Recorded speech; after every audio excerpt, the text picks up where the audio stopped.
В Усманском районе прошла спартакиада для школьников. В третьем этапе соревнований участники разыграли призовые места по баскетболу. Смотрите далее.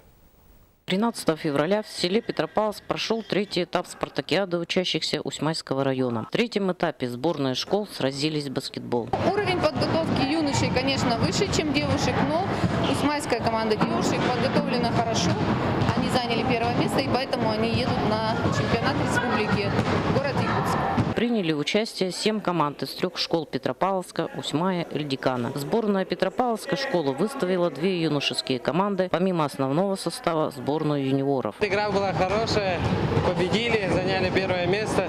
Ну, была трудная, конечно, но все равно свое взяли. С Эльдиканом получилось почему-то сложнее, хоть она заняла третье место.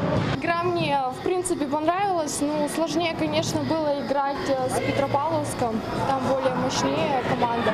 По итогам этапа первое место среди юношей заняла сборная Петропавловской школы. Среди девушек – сборная Усманской школы. До конца спартакиады осталось 7 этапов. Итоги будут подведены на последнем 10-м этапе 8 апреля. Анна Соловьева, Михаил Лукин, НВК «Саха», Усманский район.